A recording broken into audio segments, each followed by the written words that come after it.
I still remember the sound my front door made when I pushed it open that Thursday afternoon. It wasn't the usual creak I'd been meaning to fix for months. It was the sound of wood scraping across broken glass, followed by the kind of silence that makes your stomach tighten before your brain even understands what's wrong. I stood there holding 2 grocery bags, frozen in my own doorway, staring at a living room that looked like it had been hit by a tornado, with a personal grudge against my family. My daughter's piano bench was flipped over. Framed photos were scattered across the floor. My wife's antique bookshelf had been ripped away from the wall, and someone had spray-painted the words, "Property Compliance C," across what was left of our dining room window. If you've ever had that strange moment where your house suddenly stops feeling like home, you'll understand exactly what I felt. My name is Ethan Brooks. I'm 48 years old, and until that afternoon, I honestly believed I had seen every ugly side of human nature. I'd spent more than 20 years working federal investigations before taking medical leave after a shoulder injury. I wasn't thinking about criminals anymore. I was thinking about physical therapy, grilling burgers on weekends, and finally spending time with my wife Claire and our 16-year-old daughter Lily. That's all I wanted, a quiet life. Apparently someone else had different plans. Claire pulled into the driveway a few minutes after I did, and I can still picture the expression on her face when she stepped out of her SUV. She didn't scream. Somehow that made it worse. She simply stood beside me, dropped her purse onto the driveway, and whispered, "Who would do this?" I didn't have an answer. The television had been smashed beyond recognition. Kitchen cabinets were hanging open.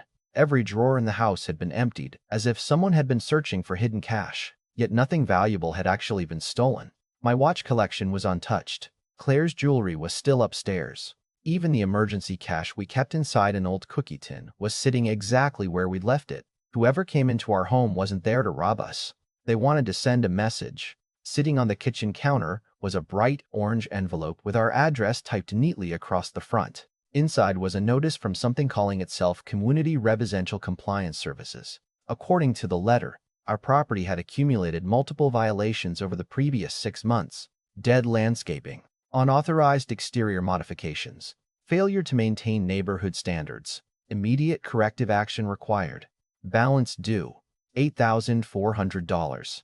At the bottom was a sentence that actually made me laugh out loud despite everything around me. Failure to cooperate may result in direct enforcement actions. I laughed because our neighborhood didn't even have a homeowners association.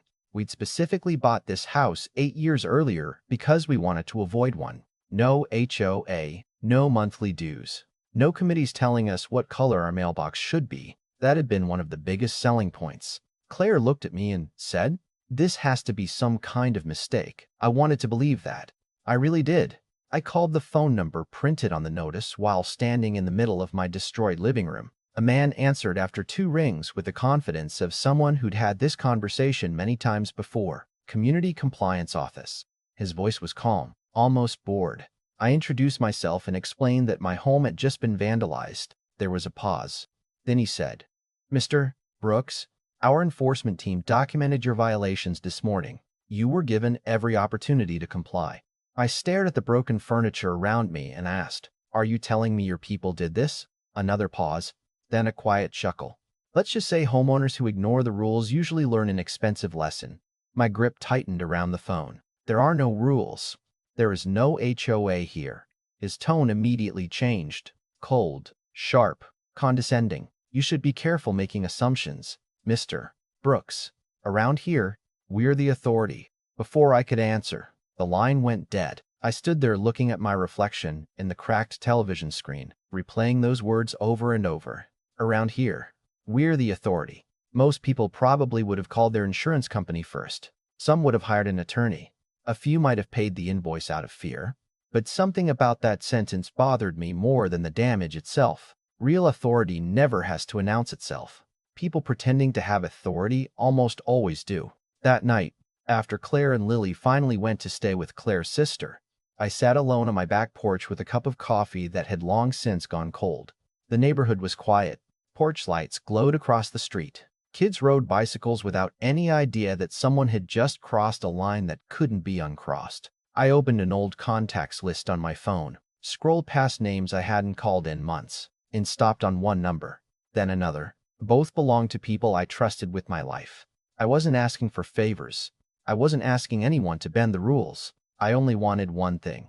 I wanted to know exactly who believed they could walk into a family's home, destroy everything they loved, hide behind fake paperwork, and convince innocent people they were above the law. As the first call connected, I had no idea that one fake enforcement notice was about to expose something much bigger than simple vandalism, and before it was over, an entire criminal operation would wish they'd picked literally any other house in America. The next morning started before sunrise. I was already dressed, sitting in my garage with a legal pad full of notes and 2 phones on the workbench. One belonged to me. The other was an old backup device I only powered on when I wanted a conversation completely separate from my everyday life. By 6:30, both of the people I'd called the night before had arrived. The first was Ryan Keller, a longtime investigator I'd worked alongside on more cases than I could count. The second was Monica Hayes, a financial crimes analyst whose talent for finding hidden money bordered on supernatural. Claire poured everyone coffee without asking questions because she'd learned years ago that when I became this quiet, something serious was unfolding. Ryan looked around my damaged living room, shook his head, and said, "This isn't intimidation. This is theater. Somebody wanted you angry enough to make a mistake." I nodded because I'd reached the same conclusion sometime around 3 in the morning. Whoever was behind this operation wasn't simply stealing money. They were manufacturing fear.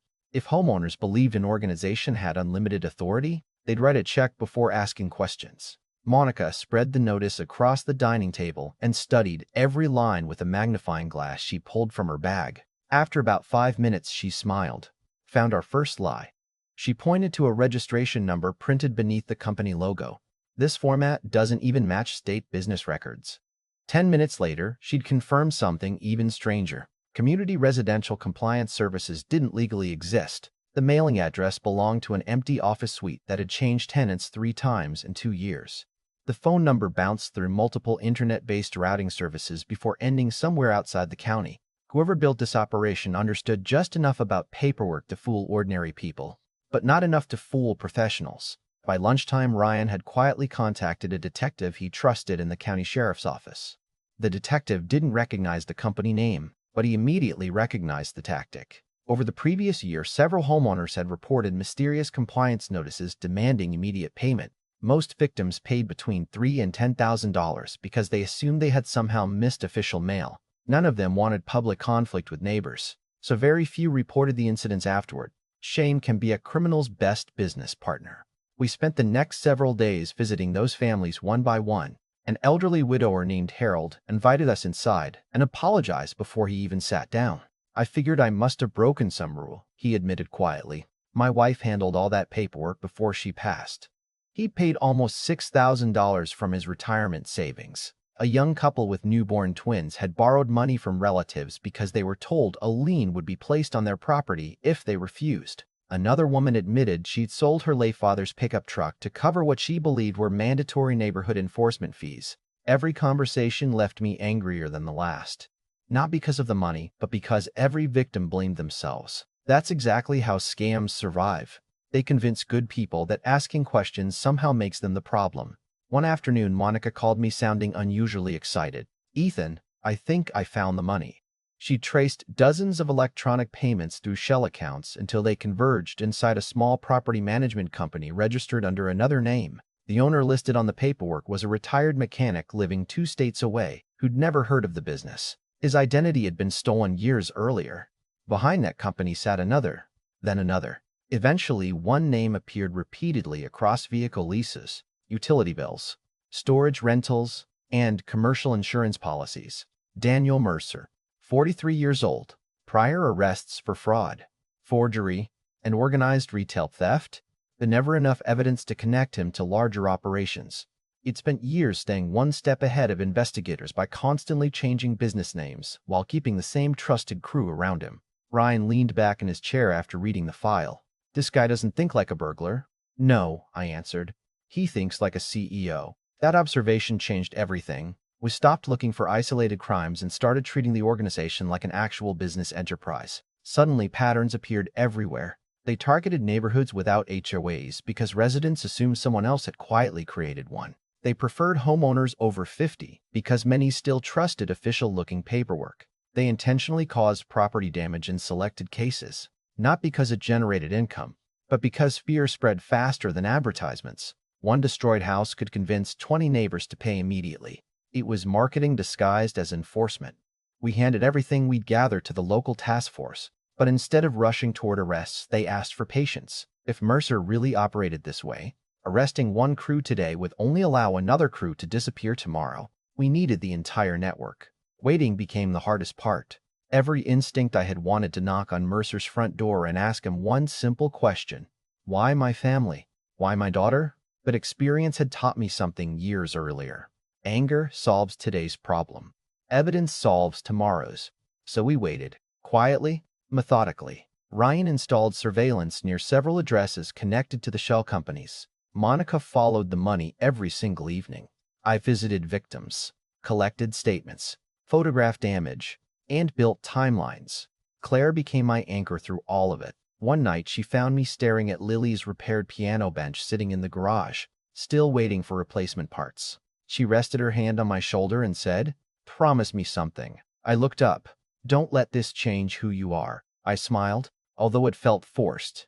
"I'm trying." She answered with the honesty only a spouse can get away with. "Try harder." Those words stayed with me because revenge had started sounding strangely reasonable. I wasn't proud of that.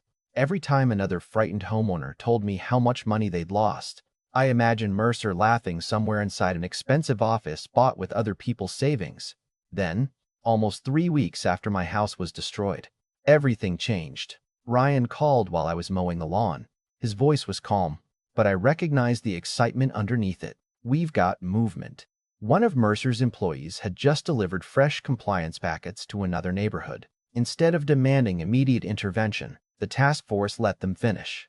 Unmarked vehicles followed the suspects back to a warehouse on the industrial edge of town. Drone footage confirmed dozens of printers, filing cabinets, stacks of fabricated notices, magnetic vehicle decals, counterfeit identification cards, branded uniforms, and enough office equipment to support an operation much larger than we'd imagined. Monica texted me one sentence a few minutes later. They weren't scamming neighborhoods anymore. They were franchising the scam. Copies of training manuals explained exactly how employees should pressure homeowners, how to answer legal questions without technically identifying themselves as government officials, and even how to raise their voices just enough to intimidate elderly residents without attracting police attention. Reading those pages made my blood run cold because none of this was accidental. It had been rehearsed, refined, and repeated. The task force commander finally looked around the briefing room and said the words everyone had been waiting nearly a month to hear. "Tomorrow morning, we end this." I drove home that evening under one of those orange Texas sunsets that usually make everything feel peaceful. Instead, the entire sky looked like a warning. Claire met me at the front door before I even reached the porch. She searched my face for a moment and quietly asked, "Is it finally time?" I nodded once. "Yeah," I said. "Tomorrow somebody's going to find out the difference between pretending to have authority and answering to the real thing." By 5 the next morning, the parking lot outside the command center was already filling with unmarked SUVs. Nobody was talking much.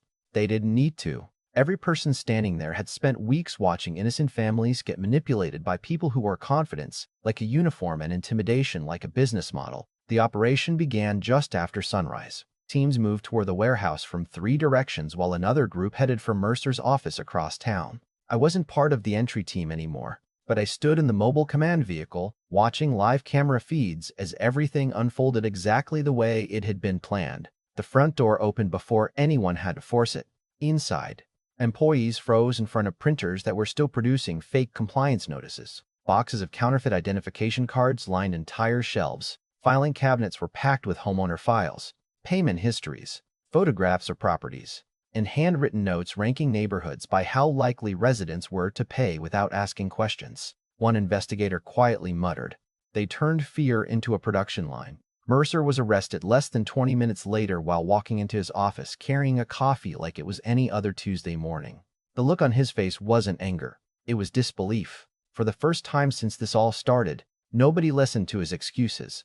Nobody accepted his confident smile. Nobody cared about the expensive suit or the luxury SUV waiting outside. He kept insisting everything was a misunderstanding, that his company simply provided compliance consulting.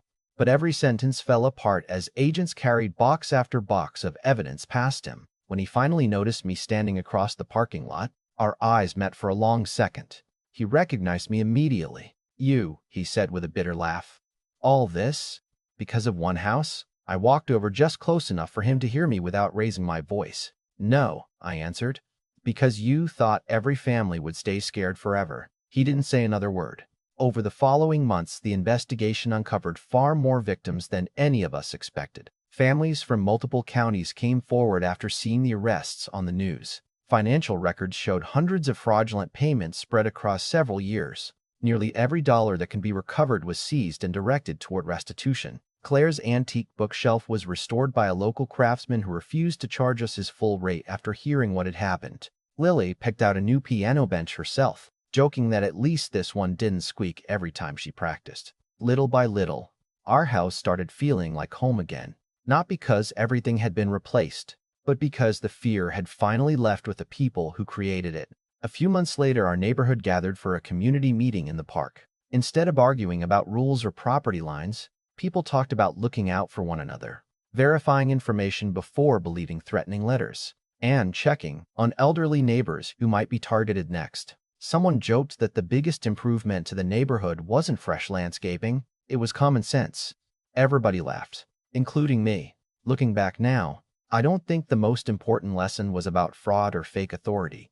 It was about how easily decent people can be pressured into believing they have no choice.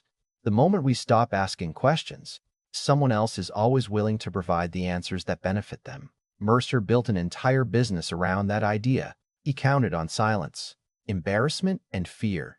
What he never expected was that one frightened homeowner would refuse to write a check and decide instead to find the truth. I still drive past the repaired front door every evening when I pull into the driveway, and sometimes I pause for just a second before going inside, not because I remember the damage, but because I remember the decision I made that night on the back porch. I could have chosen revenge. Instead, I chose evidence. In the end, that hurt the people responsible far more than anger ever could have. Now I want to hear what you think. If someone showed up at your home claiming they had authority over your property, would you question them immediately? Or would you assume the paperwork had to be legitimate? And where do you think the line is between protecting a community and abusing power? Share your thoughts in the comments, because stories like this remind us that real authority is earned through integrity, never through intimidation. If you enjoyed this story, don't forget to like, subscribe, and stick around, because sometimes the most unbelievable stories are the ones that actually begin on an ordinary front porch.